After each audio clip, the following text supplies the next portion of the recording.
Hello and welcome to the Tough Girl Podcast Extra, which is all about motivating and inspiring you. I'm your host, Sarah Williams. The Tough Girl Podcast Extra is when we go back and catch up with previous guests to find out what they've been up to since we last spoke.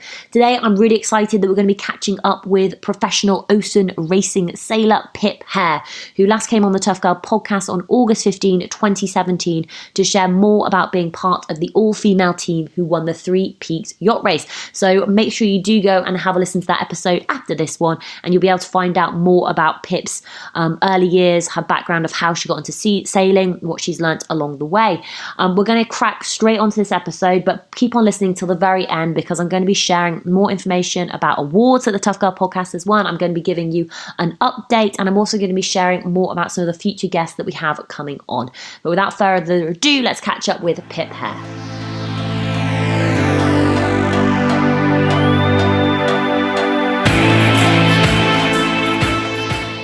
Pip, I'm just so excited to catch up with you and see what you've been up to because the past couple of years have been pretty intense. But before we get into all of that, do you just want to tell people who maybe haven't heard of the first episode a little bit more about you and your background? Yeah, I'd love to. And thanks for having me back on again. So I am Pip. I am 45 years old and I'm a professional ocean racing sailor. I specialise in short-handed ocean racing and I've been doing that for the last 10 years. However, I first caught up with the Tough Girl podcast after doing the 3 Peaks Yacht Race, which was a running and sailing event that we entered with an all-female team and won, which was fantastic. And currently I am in a 2-year countdown to what is probably one of the world's toughest sporting events, which is the Vendee Globe race, single-handed non-stop round the world sailing race sailed in 60-foot boats. Oh my goodness, right, there are so many things. Oh, I'm so excited about talking to you about that race. It sounds absolutely incredible. But let's take it back a couple of years because you went back to do in 2017. You ended up doing the double-handed 3 Peaks race. Is that correct? Yes.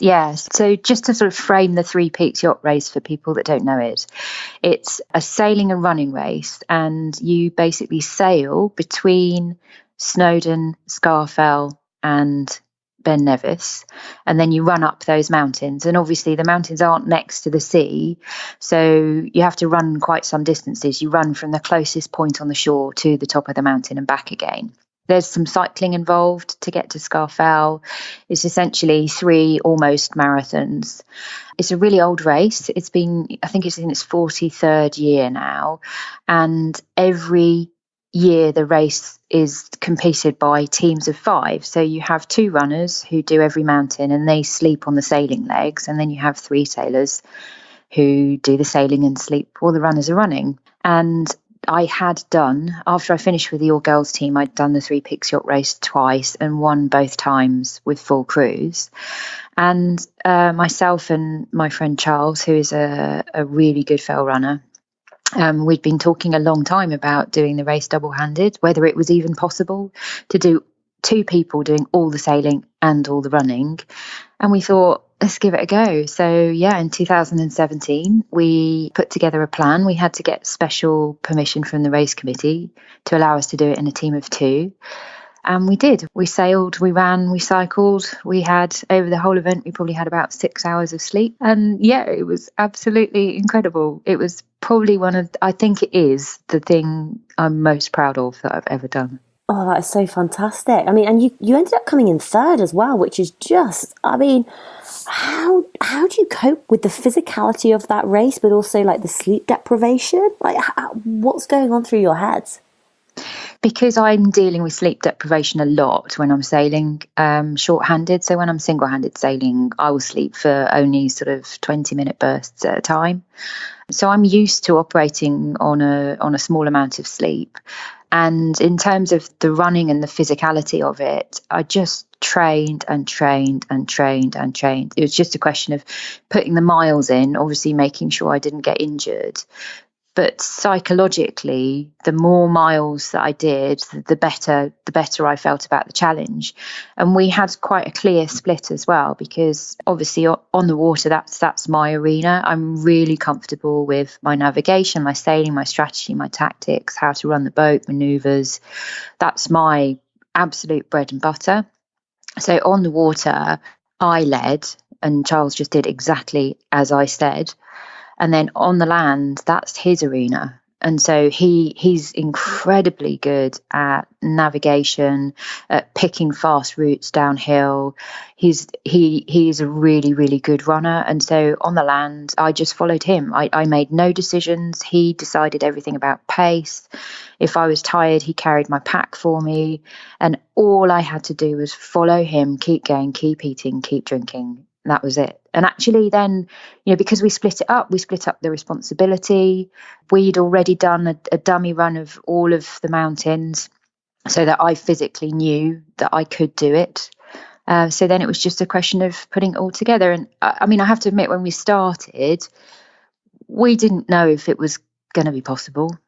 We thought it was, but we didn't know. However, it was possible, and it was an epic thing to do. No one's done it since. How long did the whole race take you altogether? It was just over 4 days. 4 days. What would you say was the biggest sort of challenge of that race? So I think the only low point, I enjoyed all of it. The only low point I had was the return from Scarfell. So the leg to Scarfell, you sail into Whitehaven, and then you cycle. It's about I think it's about 12 miles inland to Blacksail Pass, and then you run up Blacksail Pass, down again, up Scarfell, down again, up Blacksail Pass, down again. And it had been really, really hot. And then obviously, when it's really, really hot during the day, it normally gets quite cold at night. And I just stopped being able to eat. When I got to the bottom of Scarfell, I couldn't get any food down. And so my blood sugar started to drop, and my performance started to drop. I was really struggling with my confidence running. And then we got onto the bikes, and stupidly, I didn't, when it got cold, I didn't stop and change my jacket because I'd be sweating a lot. So I was, my jacket was making me cold. I didn't put gloves on. And we're cycling along, and I was just drafting behind Charles and just getting colder and colder and colder, and actually getting to the stage where I was starting to doze off on my bike. I was just doing some very long blinks, which was quite scary because it was dark then.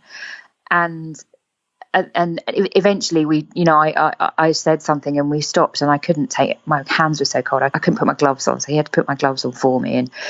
And that was the only time in the race where I just was swearing to myself, just going, what am I doing? This is just the most stupid thing I've ever done in my life. This is crazy. But actually, by the time we got back to the boat, we had a really great support team who were there waiting at the boat with a pizza for us. And we had 2 hours sleep when we got back, and it was all fine again. So that was the most difficult bit for me. But that leg of the race is the most physical in terms of your running and your cycling. But also, we'd basically had no sleep. We'd done a marathon up Snowdon the day before. We'd sailed all day and all night, and then done that and had no sleep. And yeah, that I could have given up at that moment. What kept you going? Where did that determination come from? I'm just I don't give up. I just don't give up. I think, one of the things that I've learned from solo sailing, and the interesting thing when you're solo sailing is you can't give up. There is no option. You're out there in a boat on your own. You can't just throw in the towel and say, oh, that's it. I don't want to do it anymore. And so, one of the things that's taught me psychologically is that there's always a route around something. It may not be your perfect route in your head. It may not be how you thought you were going to do stuff in the beginning. But I think, I've always got my eyes on the end objective. This is something I always want to know if it's possible as well. And just giving up because you don't feel like it is different from giving up something because it's not physically possible to finish it. And so, even when I have down moments, I'm I'll have, indulge myself for a couple of minutes, and then I'll just say, okay, well, there's a route around this. What's the route around it? Just come on, small steps, move forward, get going again. Did you suffer some injuries after that race? Yes, I did. Yeah, so I actually fell on the last leg. So on the descent of Ben Nevis, the Ben Nevis was difficult because there was thick cloud at the top. I mean, in places there was less than 10 meters of visibility. And of course, the top of Ben Nevis can be quite dangerous then as well. So we were navigating purely on sort of on a compass and stepping things out. And we got to the top. There was the most beautiful inversion at the top. It was just breathtaking. And we sort of popped out of the cloud literally on the summit, reached the summit, turned around, came back down again. And on the way back down, because the cloud had been so thick, the ground was just slick. It was really wet. And I was blinded. I looked, instead of looking at my feet, I looked up for a minute. I was blinded by the reflection of my head torch beam in the moisture, and just rolled my ankle and rolled it so hard that the bones on each side of the joint touched. Yeah, that was about, I think we had about 5 miles to go still then, 4 or 5 miles. But I wasn't going to stop. I just decided, I think we both knew it was quite a bad injury, but we both were, there's no way I was not going to finish. So I just didn't look at it. And kept going, not running, obviously, doing a bit of a limp. And yeah, made it back, but I was off running then for a while. I mean, massive congratulations. The double-handed Three Peaks race is incredible. And, even with a team of 5, I watched the documentary, which is on YouTube from when you did it with the all-female team, and that was insane to watch. So I can't even, thank you for explaining more what it was like. But, I can't even imagine sort of being out there and doing that double-handed. Just absolutely incredible. What was next for you? Was there a bunch of blues, or was it straight on to the next challenge? Were you having some time off? What was going on next?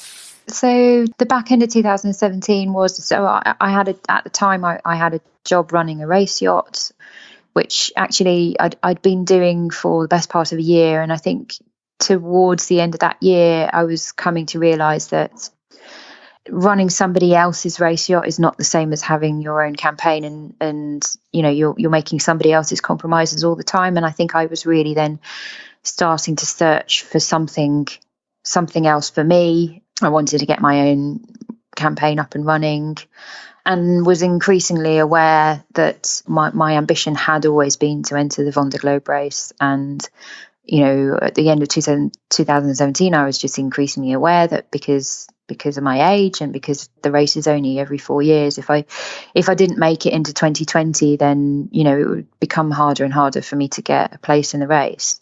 So back into 2017, I was sort of dealing with that injury, and when I can't run, it's difficult for me because mentally it's a good release, and I was starting to look for other things to do. But unfortunately, in 2018, beginning of 2018, I was a disaster. I was then knocked off my bike and ended up with a fractured pelvis, which didn't help matters either.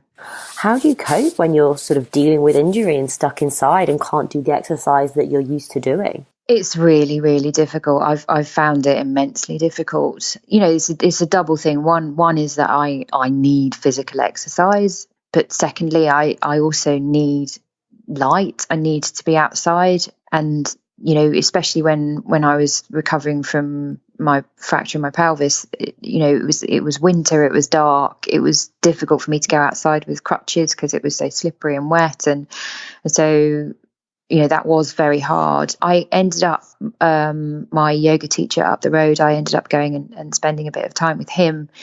He was giving me some rehabilitation stuff and some stuff that I could do around my injuries, and he put me onto this breathing app, which is just guided breathing. It's really, really simple, but they do different rhythms of guided breathing, and so whenever I really felt like I needed to stop my brain from going crazy, I would actually just put headphones on and do this guided breathing, which really, really does help. It really helps you block out everything. It helps you focus. I've actually kept up with that now I'm back to exercise, I still do the guided breathing, which really helps. Oh, that's fantastic. No, I highly recommend anything like that. When I was doing like yoga in India, that's one of the things that we do as part of the meditation. And just, I mean, it's so simple.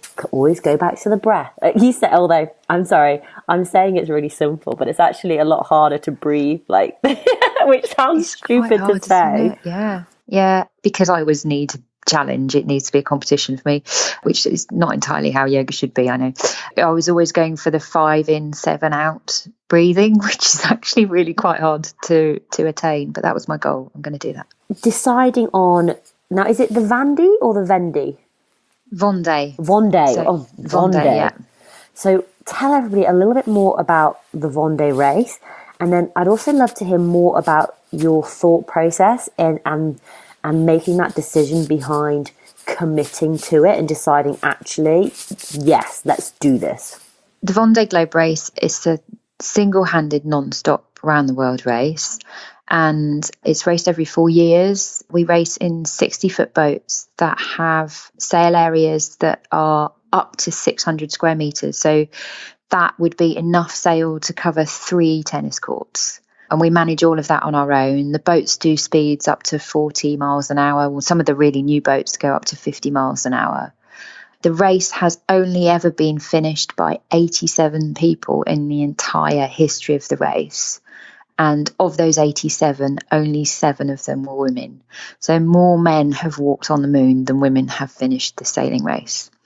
It will take me around 3 months to finish the race.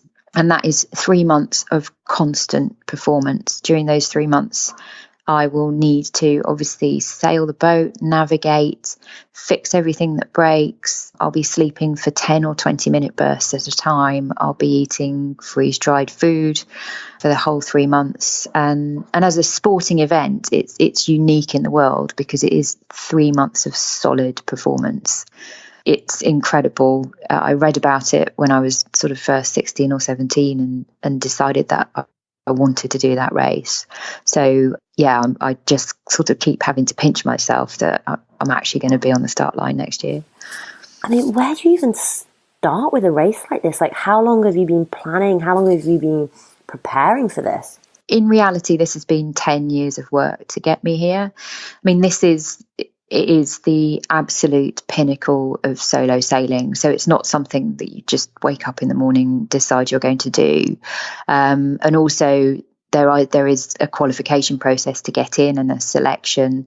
And so you have to prove to the race committee that you have the skills in order to get round. But equally, you wouldn't take a 60-foot boat that did 40 miles an hour into the Southern Ocean unless you really had the skills to manage it. So 10 years ago, I decided that I would set myself on a path to try and get to this race. Essentially, over the last 10 years, I've been working my way through different sailing fleets, solo racing, and training with as many people as possible, improving my performance. When I'd sort of mastered one boat, I would jump onto the next boat, picking something that was either slightly harder to sail or bigger. And yeah, it's been a sort of a steady progression of building skills, building confidence. And then finally, the very difficult thing about all of this, with many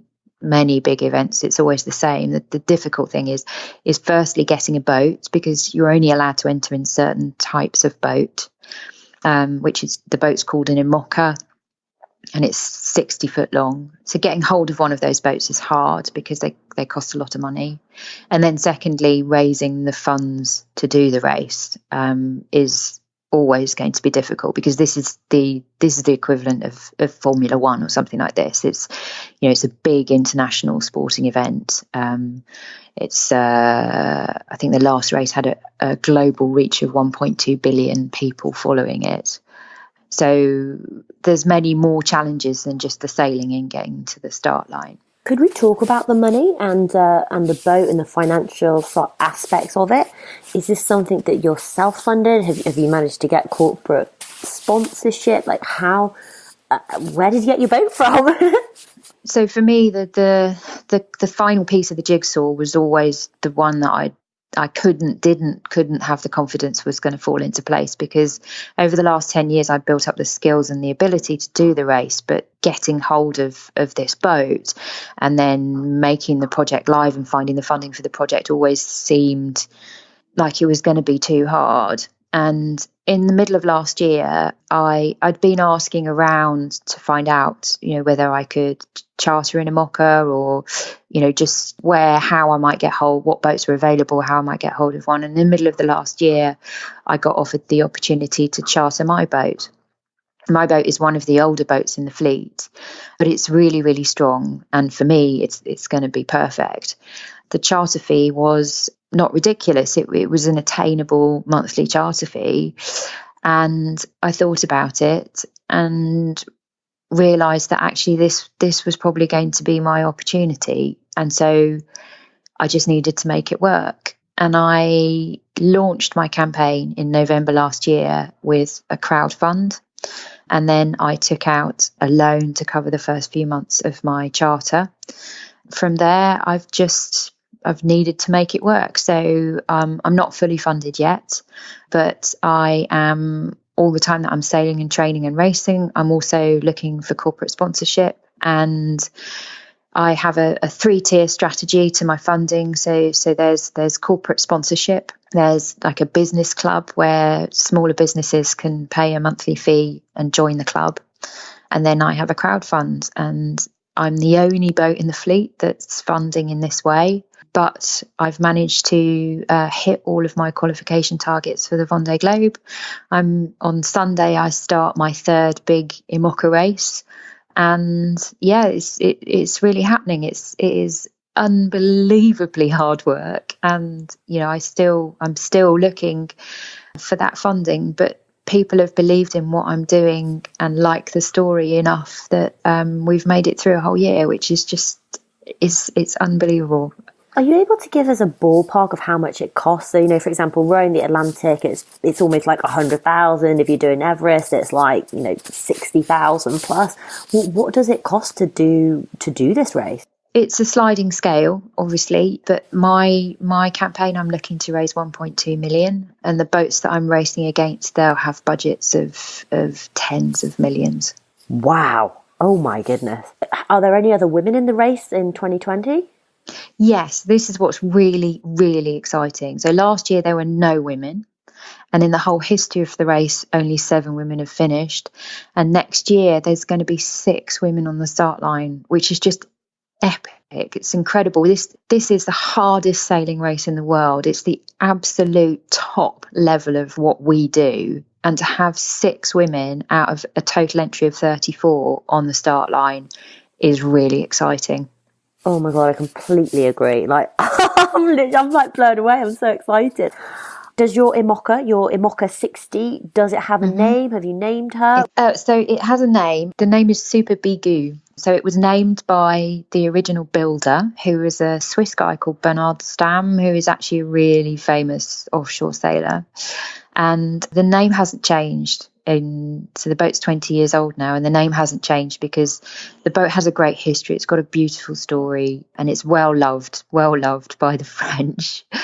So you just wouldn't change the name, but I think the name's quite cool anyway. It's a bigu is the traditional Breton woman. So it's the costume. They wear a costume that has like a big white hat that sticks up on their head.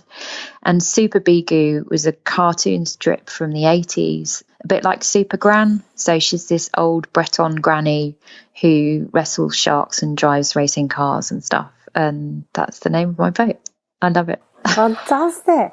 There's a huge amount which goes on almost behind the scenes before people even sort of start hearing about this race. So you announced your campaign in 2018 doing crowdfunding, which is phenomenal. You've taken out a loan, you're chartering the boat. The race is going to cost 1.2 million. Talk us through what's been going on since the beginning of January 2019 when you started your training. With just a 2-year build up to the Vendee is about, it really is the minimum amount of time you'd ever want. So I've really had to hit the ground running with my boat. There are 5 qualification races that I need to compete in. before the Vendee Globe race. And I'm about to start my third. My first was in May this year. The second was in August. And this one is from France to Brazil. So when I got the boat, I spent a month. I didn't actually physically get my hands on it till January this year. So I launched my campaign in November because I'd signed the contract and I knew I was going to get the boat, but I didn't physically get my hands on it till January. I spent the whole of January basically making it back into a race boat again. So it had been sitting for a while, not doing a lot. January, I didn't do any sailing. I was very focused on fixing the things that needed to be fixed. The boat came out of the water, the mast came out of the water. I had it checked over by the organisation and they agreed it could race. So that was all that side of things. And then basically I had February, March and April to learn to sail the boat and give myself the skills I needed to enter my first race, which was a 2,000-mile solo race in May. So during that time, although I was going to be racing the boat solo, I decided that the best way to fast track learning the boat was actually to be sailing with a crew so that we could all learn things together, because while I'm learning one thing, somebody else will be learning another thing. And it's about making mistakes. And so if you can fast track your mistake making by sailing with other people and we all make mistakes together, then that's sort of accelerated my intimate knowledge of the boat and its working systems and methods and procedures. Because although the boat's very simple and it is very similar to other boats that I've sailed, the physical size of it was something I really needed to get my head around. So my heaviest sail, when it's dry, weighs 90 kilos. And so I have to physically be able to lift that out from under the deck, to drag it around, to hoist it. And there were many different techniques that I needed to learn to get to grips with the physical size. I've had to start doing powerlifting as well, just to build up the strength I need to sail the boat.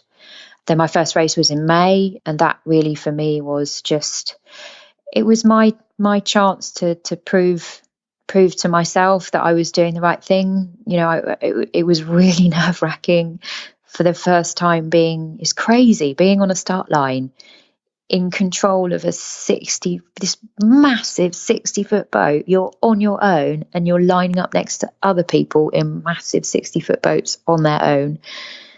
It's just the most bizarre thing. You kind of look at everyone and just think, we're all nuts. We're all absolutely nuts. That race for me was just, I really enjoyed it. I had a couple of challenges on the race, which I managed to sort out and I fixed. And so it was just an affirmation that, yes, I can do this. Yes, I'm doing the right thing. And then my second race was in August. That was the Fastnet race. And so between my first and my second race, it was a chance for me to really start learning to push the boat harder. And I was really lucky. For the Fastnet race was double-handed, and I paired up with a guy called Paul Larson, who you should Google. He is the world's fastest sailor. So he has the world speed sailing record, and he came and raced with me for the Fastnet. And so really helped me with pushing the boat hard and learning to drive it fast.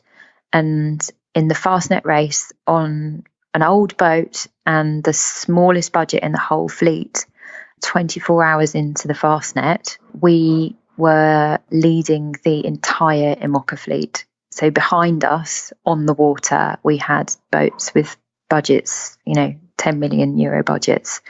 And we were in little old Super Bigu on the crowd front, leading the fleet, which was incredible. That was a great moment. And then between August and now, my focus has been on preparing the boat for its first transatlantic, because my upcoming race is from France to Brazil. So I've just needed to make sure that the boat is strong enough and in good enough condition to sail that course. And then I've really had to focus on fundraising in the last couple of months. But I get to go sailing to Brazil, so it's a good balance. Absolutely.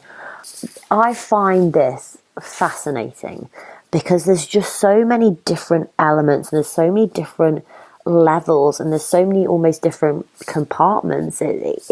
the sailing aspect, it's the tactics, it's the mental, it's the physical, it's the logistics, breaking even those logistics down into sponsorship money, day-to-day living, fitting everything in. How are you balancing your life at the moment? Like, how are you getting this done? I don't sleep much. I really don't. I mean, it is what I've taken on to get this, because every single other person who has entered, the Vendee race has started with the money first. They've raised the money first, and then they've got the boat, and then they've put a team around them to do all of these things for them, and then it's happening that way. I just wasn't in that position. My opportunity came, and I had to make it happen. No one else was going to make this happen for me, and so I just said, right, I'm going to make it happen. And so I run my campaign myself. I do pretty much everything on my own. I do have this amazing network of friends and volunteers who come and help me at specific events if I need a hand. I've just blown away by how kind and generous people are with their time.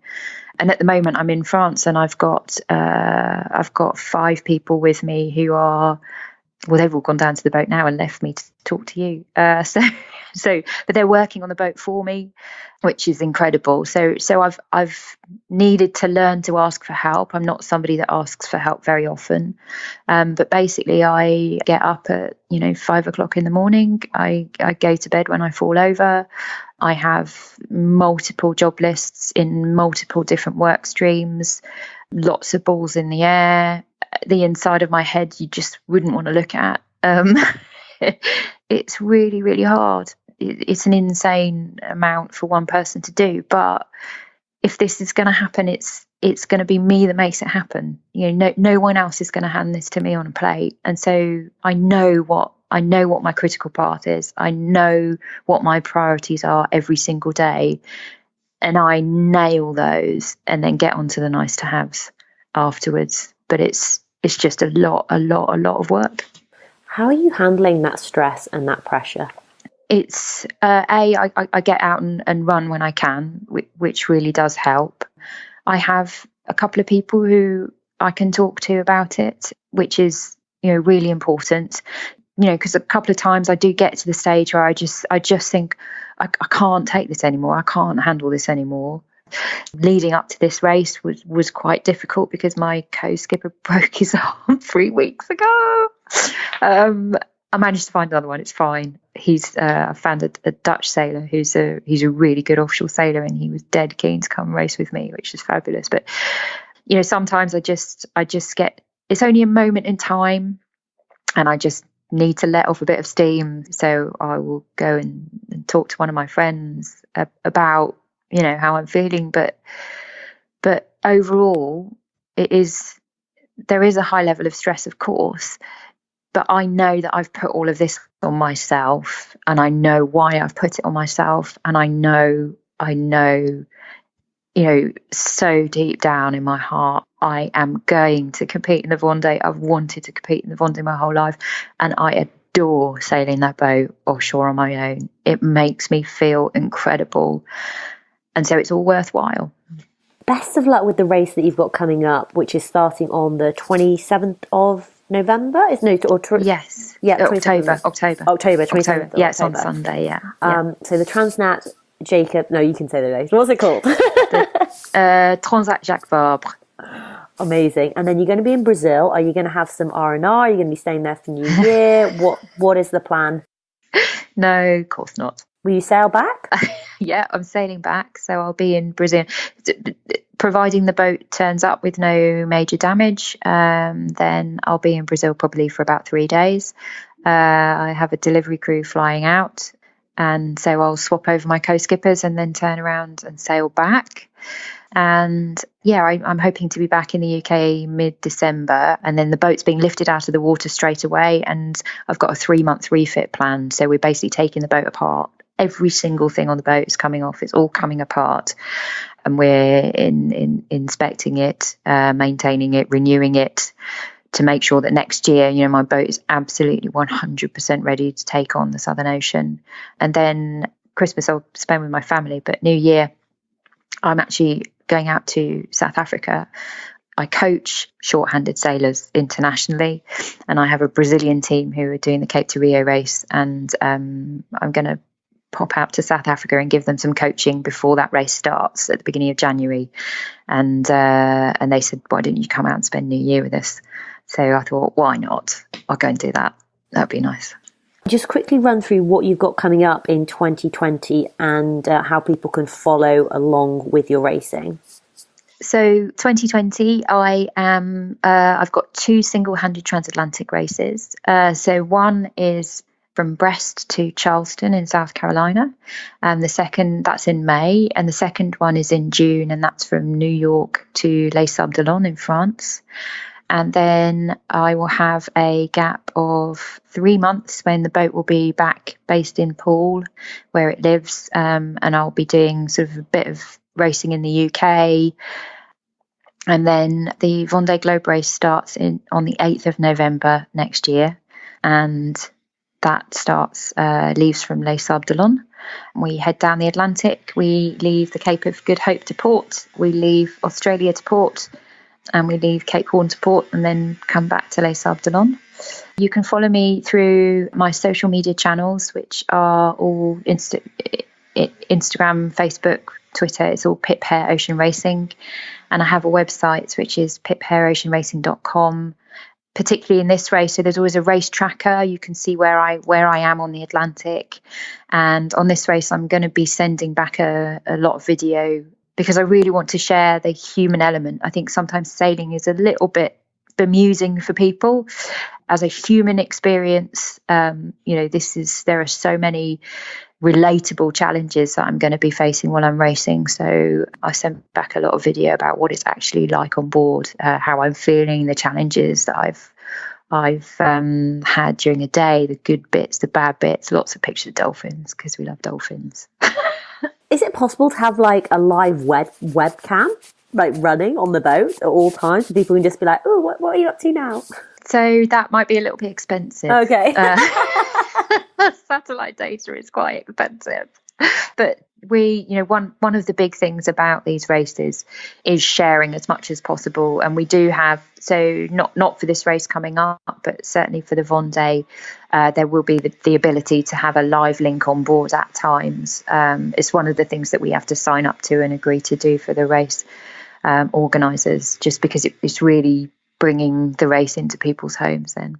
Have you got time to answer a few quick fire questions? Yeah, let's go for it. Okay, brilliant. So my questions may be quick, but your answers don't have to be. What book are you currently reading at the moment? I'm not. I don't have time. Fair enough. What about movie? Do you have a favourite movie that you enjoy watching? I love Out of Africa. And what about music? Is there a particular genre, a particular song? Is there a song that you're going to be playing on the boat full blast to get you in that psyched up frame of mind? Daft Punk for me all the way. What about food? What's your favourite food in normal life and your favourite food when racing? So when I'm racing, I'm quite limited actually for the food that I can have. It all has to be very, very light, so I'm limited to freeze-dried food. But recently I've come across, I'm also, to make life even more difficult, I'm also a vegetarian, and I'm not a great fan of wheat-based products. So the range of food when racing is quite small. However, I've just come across a brand called Tent Meals, so a British brand, and they do the most incredible almond jalfrezi freeze-dried. It's amazing. And when I'm not on the boat, cherry tomatoes all the way. Ooh, I like it. Do you have a mantra or a motivational quote or words that you live your life by? I think it's more of a principle really than a mantra, and I think that is just along the lines that of there's always a way around a problem, always. Are you a morning or evening person? Which do you prefer? Morning. You're a morning. Okay, so yeah. your alarm does go off at 5 o'clock in the morning. Do you ever hit that snooze button, or are you jumping out of bed? It's interesting. I really hate getting out of bed, especially in the winter. So the snooze button is a great friend of mine. But once I'm up in the mornings, I am super productive. I'm just, around sort of 5-6 o'clock in the morning, I'm on fire. Could you share a little bit more about your morning routine? So, once the alarm goes off and you're out of bed, what are the things that you're doing? So when I'm at home training 3 mornings a week, I do weight training. I have a 6 a.m. session. And the mornings that I'm not, then normally I am sort of straight on the admin in the mornings, because I just find I'm a lot more focused on emails and writing and that sort of thing. So I'll normally do that for about 2 hours and then make sure that I go out for a run or get some sort of exercise.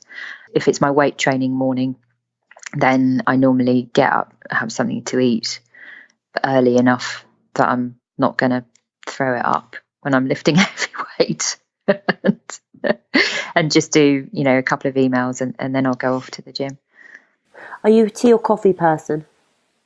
Oh, good question. I'm very fussy about my coffee. If it's good coffee, then coffee before midday. If the coffee's not good, tea. And what time do you go to bed? When I'm not functioning anymore. Wow. Amazing. What do you do to relax? A run. I love swimming in the sea as well. I'm a terrible swimmer, but I just love being in the sea. Sailing, of course, and also just spending time with my friends. This one I don't know. Like, are you more mountains or more beach? Oh, mountains. Amazing. Pip, what is the best way for people to support you? What is it? Is it a case of, donating like £10-20? Is it retweeting? What support do you need? How can we help you? The more widely I can share my story, the more impact I have when I'm standing in front of a corporate board pitching for my funding.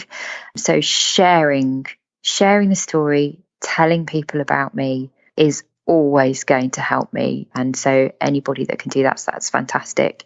If people are inspired enough to donate to my crowdfund, then that's amazing too. And, I can assure you that every single penny that goes into that fund is spent on getting the boat sorted and towards the Vendee, and it really does help. Fantastic. And Pip, what final words of advice, words of wisdom would you like to leave with our listeners who maybe have a big dream? It may not be single-handedly sailing around the world in one of the world's toughest races, but what advice can you share with them about doing a challenge that excites them and scares them at the same time? I think it doesn't have to be perfect. Don't wait for the perfect opportunity. Create your own opportunity. And give yourself time as well. I think very much we suffer from believing that it has to be now and it has to be perfect. But I'm 45 years old and I'm about to do this. And it has taken me my whole lifetime to get here. And I only really started, making my strong sort of moves towards it when I was 35. And I really, really believe that as human beings, we're always capable of bettering ourselves in any way, it mentally, physically, emotionally, any way at all. And don't be scared just to take tiny, tiny bits of yourself and make them better. And you can always do that. Pip, I am in awe of what you are going after. It's incredible. Obviously, sending you so much positivity and good and all everything that big hugs and everything else like that. Pip, we will share your story. I'll add all of the links to your website, to your social media accounts on the show notes at Tough Girl Challenges. But Pip, best of luck with the upcoming races. I know that we will keep in contact and keep sharing your story. But thank you so much for coming on the Tough Girl Podcast Extra to keep us updated on this amazing challenge that you have coming up. Thanks, Sarah. Thank you. It's been brilliant.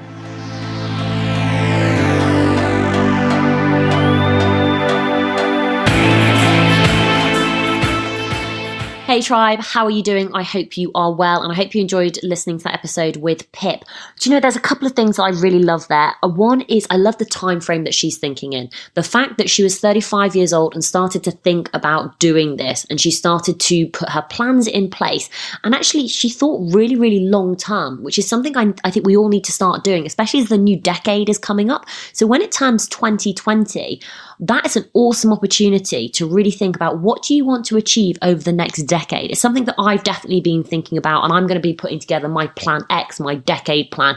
And it's something that if you're a member of the Tough Girl Tribe, I'm going to be sharing over the coming weeks about getting plans and preparation together to make sure that everybody starts 2020 off strong, but also starts to think more long term, because a lot of people overestimate what they can achieve in a year, but they underestimate what they can achieve in a decade. Anyway, I've got so much amazing news to share with you. So I just wanted to let you know that the Tough Girl Podcast won an amazing award. So I submitted the Tough Girl Podcast to the She Extreme Adventure Podcast competition, and we won. So the Tough Girl Podcast ended up winning the She Extreme Adventure Podcast competition. So I submitted an interview that I did with Paula Maguire, who is known as Paula Must Try Harder. She sort of describes herself as the world's least likely adventurer with the world's most inspiring adventure story. She suffers very severely with anxiety and shared a lot about how she faced that and how she overcame it. So the judges gave me feedback. I'm going to share that feedback with you. So our judges found Paula's journey so fascinating and genuinely inspiring and empowering. They also found the way that you interviewed and edited Paula's responses was very thoughtful and sensitive, which was celebrated. The judges also found Paula's discussion of surviving anxiety may prove helpful for our She Extreme audiences. From a programming perspective, it also naturally fits perfectly in with this year's festival's theme, Women in Adventures, Mental Well-Being. So really, really honored to win the She Extreme Adventure podcast competition. But again, I couldn't do this without the support of the members of the Tough Girl Tribe, the support of the patrons who are financially backing me every single month by either donating $2 or $25 to help fund the running costs behind the podcast. If you want to learn more about supporting the Tough Girl podcast, then please do go check out Patreon, patreon.com. If you found benefit from the Tough Girl podcast, if it's helped you to change your life, then please think about paying it forward. We've got some incredible episodes coming out, so make sure that you do hit that subscribe button. New episodes come out on a Tuesday at 7 a.m. UK time. So on the 29th of October, we're going to be speaking with Dr. Stacey Sims, who is a leading global expert on female psychology and endurance training. She's the author of Raw, and one of her key things that she says is women are not small men. Stop eating and training like one. Now, I actually got Dr. Stacey Sims' book Raw, read it, and oh my goodness, I am absolutely obsessed. I highly recommend this book. If you are into endurance, physical training, you like exercise, please go and read this book Raw, and obviously listen to the episode with Dr. Stacey Sims. She's also been on a number of other podcasts, which I'd highly recommend you go and listen to as well. I really enjoyed listening to her on Sparta Chicks Radio when she was being interviewed by Jen Brown. So I think it's a very complimentary episode to the interview that I've done. So that's coming out on the 29th. On the 5th of November, we're going to be catching up or speaking with Rosie Swale Pope, who is 73 years young and running 6,000 miles from Brighton to Kathmandu in Nepal. Rosie has to be one of the loveliest ladies that I've ever spoken to. She was just such a delight, and I can't wait for you to listen to this episode. What a woman, what an inspiration. The 12th of November, we're going to be speaking with Laura Marshall, who is the first solo Australian woman to complete one of the world's toughest ultra triathlons, the Enduroman Arc to Arc, an absolutely phenomenal challenge. So new episodes are coming out. Make sure you hit that subscribe button so you don't miss out. I'm also going to be trying to get some more Tough Girl Extra episodes coming out over the coming weeks. These will be coming out on a Thursday at 7 a.m. UK time. So again, make sure you hit that subscribe button. Just a little bit of personal news from me. I'm not sure how much I've talked about it on previous episodes of the Tough Girl podcast, but I've just come back from walking the Camino Portuguese, which was sponsored by Cicerone, #Challenge with Cicerone, and I'm going to be sharing more of those vlogs from that journey. So if you're interested in seeing what I got up to, which was walking from Lisbon in Portugal, walking 675 kilometers up to Santiago in Spain, then please do go check out the YouTube channel. New vlogs are coming out on a Monday, Wednesday, and Friday. So super exciting. I've also got a new challenge, which I'm going to be sharing at the beginning of November, which is so exciting. And I'm a little bit nervous about it, but I'm actually really, really excited and I can't wait to share it with you. So please do make sure that you are following along on my social media. I share a lot through Instagram stories at Tough Girl Challenges.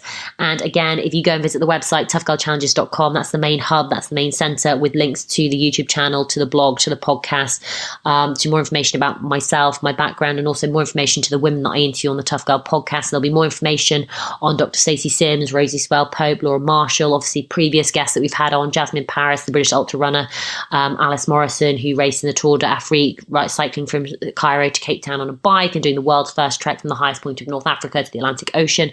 There's over 220 episodes that I've done for the Tough Girl podcast. There is so much motivation, so much inspiration. If you have a passion and interest, whether that's climbing, running, cycling, walking, exploring, survival, rowing, there will be a podcast episode there for you. I think listening to them all is obviously going to give you the best insight because you can be like a magpie. You can pick and choose the things that are going to work well for you in your life, but you will always learn something from the Tough Girl podcast. It will motivate you. It will inspire you. And all I'd like you to do is for you to take the next step, or for you to take the first step in making sure that you are living the life of your dreams and doing what you want to do, doing what makes you happy. You have one life. You've got to live your life.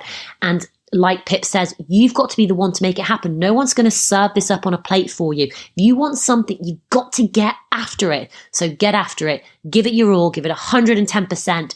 And you know what? I believe in you. So even if you don't believe in yourself, I believe in you. So just hold that close in and go for it. Live your best life. All right, take care. Lots of love. And I'll be back with you next Tuesday for another awesome episode of the Tough Girl podcast.